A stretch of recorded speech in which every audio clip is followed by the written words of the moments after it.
Hi guys, welcome back to Niksaru creation. నేను Sankranti special నేతి అరిసెలు ఎలా తయారు చేసుకోవాలో చూపిస్తానమాట. దానికోసం మనం ఒక 24 hours అయితే బియ్యాన్ని అయితే నానబెట్టుకోవాల్సి ఉంటుంది. సో దానికోసం అని చెప్పి నేను ఒక స్టీల్ గిన్నె తీసుకున్నాను.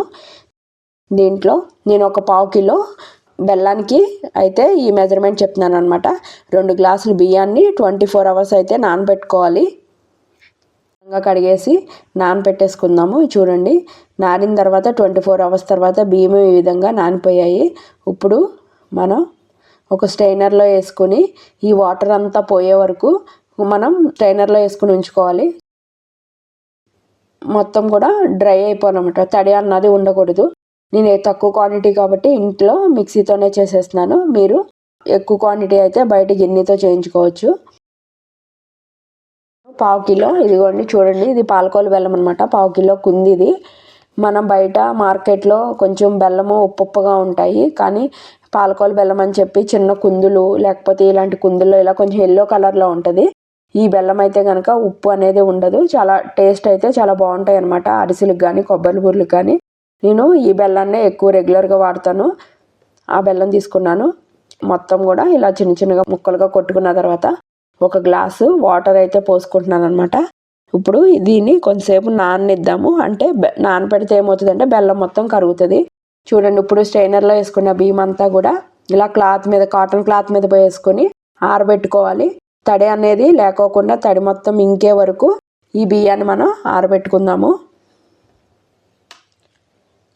రైస్ అయితే ఆరిపోయినాయి. ఇప్పుడు నేనైతే మిక్సీ జార్లోకి తీసేసుకుంటున్నాను. దీన్ని పిండి చేయడానికి ఎక్కువ క్వాంటిటీ అయితే తీసుకోకూడదు. జార్లో హాఫ్ తీసుకుని ఎప్పటికప్పుడే మిక్సీ చేసుకోవాలి. జార్కు ఫుల్గా తీసుకుంటే కనుక పిండి మెత్తగా అవ్వదనమాట. నేనైతే హాఫ్ మిక్సీ చేస్తున్నాను.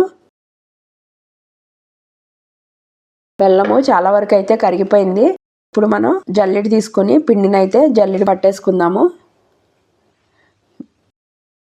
కొంచెం గరుకు అవన్నీ ఉంటాయి కాబట్టి కంపల్సరీ అరిసెలకి కొబ్బరి బూర్లకి జల్లెడతో అయితే పిండిని జల్లించుకోవాల్సి ఉంటుంది. ఎక్కడ రవ్వలాగా బియ్యం కొంచెం నలకపోయినా ఉంటాయి, దానికోసమని. ఇగో చూడండి, ఈ విధంగా అయితే నేను మొత్తం కూడా జల్లెడ పట్టేసుకున్నాను. ఆ మొరియాలన్నీ పక్కన పెట్టుకొని కొంచెం మొరియాలు, కొంచెం తడి బియ్యం కలిపి మళ్ళీ కనుక మిక్సీ చేస్తే మళ్ళీ పౌడర్ అయిపోతుంది.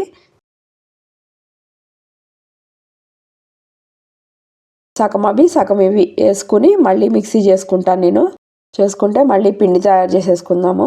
ఇప్పుడు పాకం అయితే చూడండి, ఈ విధంగా కరిగిపోయిన తర్వాత దీన్ని స్ట్రైనర్లో వేసి వడకట్టుకోవాలి. ఇందులో కొంచెం తుక్కును ఇసుక అవన్నీ ఉంటాయి. వడకట్టుకున్న తర్వాత ఇప్పుడు దీన్ని మనం ఈ వచ్చిన పాకాన్ని పొయ్యి మీద పెట్టుకుని గ్యాస్ వెలిగించుకుందాము.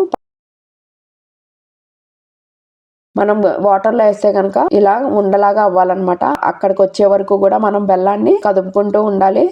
కొంచెం ఒక ప్లేట్లో వాటర్ తీసుకొని అందులో కనుక ఇలా 2 చుక్కలు బెల్లం వేస్తే కనుక ఈ విధంగా దగ్గరికి జరుపుకుంటే అది మొత్తం కూడా ఇలా ఉండలాగా అయిపోతే ఇది ముదురుపాకు అంటారనమాట. ఇలా అయిపోయిన తర్వాత మనం ఒక 2 స్పూన్స్ నెయ్యి అయితే వేసుకోవాలి. నేను స్మాల్ స్పూన్తో 2 స్పూన్లు నెయ్యి వేస్తున్నాను. నేతి అరిసెలే పిండిలో ఎందుకు అంటే కనుక కొంచెం పిండి అన్నది బాగుంటుంది అనమాట టేస్ట్. 1 స్పూను యాలకుల పొడి వేసి మొత్తం కూడా కలుపుకొని గ్యాస్ అయితే ఆఫ్ చేసేసుకుందాము. ఆఫ్ చేసుకున్న తర్వాత నువ్వులు, తెల్లపప్పు నువ్వులు అనమాట. ఇవి అరిసెల్లో చాలా బాగుంటాయి. అవి కూడా ఒక 2 స్పూన్స్ అయితే వేస్తున్నాను. నువ్వులన్నీ కలిసేలాగా ఈ విధంగా కలుపుకోవాలి. కలిపిన తర్వాత ఇప్పుడు కొంచెం పిండిని ఇలా వేసుకుంటూ ఉండాలన్నమాట. పిండిని కదుపుకుంటూ వేయాలి. ఒక్కసారి వేసేస్తే కనుక అది మొత్తం టైట్ అయిపోతుంది. సో ఈ విధంగా కలుపుకుంటూ వేసుకుంటే మనకి ఎంత పడుతుంది అన్నది తెలుస్తుంది. తర్వాత ఈ పిండిని ఎప్పుడు కూడా ఈ విధంగా నొక్కి పెట్టుకోవాలి పక్కన. ఎందుకంటే తడి ఆరకూడదు అనమాట. అరిసెలకి కొబ్బరి బూర్లకి ఏట్లకైనా కూడా ఆరిన పిండి వాడకూడదు. సో తడి పిండి వేయాలి కాబట్టి ఈ విధంగా నొక్కి ఉంచుకోవచ్చు. చూడండి, చనివిడి అన్నది ఈ విధంగా అయిపోయింది. ఇప్పుడు మనం దీన్ని టేస్ట్ అయితే చూసుకుందాము.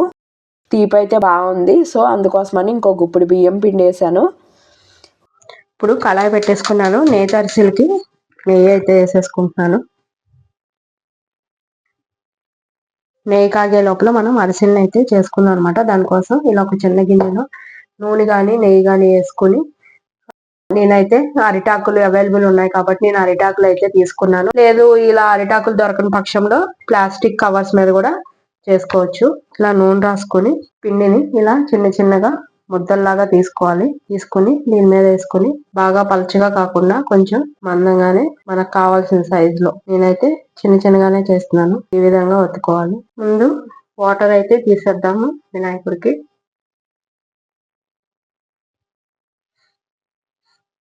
తీసి పక్కన పెట్టేసుకోవాలి. నెయ్యి అయితే కాగిపోయింది. ఇప్పుడు మనం ఇది వేసుకున్నది కదా, ఇది నెమ్మదిగా తీసి నేతిలో వేసుకొని ఫ్రై చేసుకోవాలి.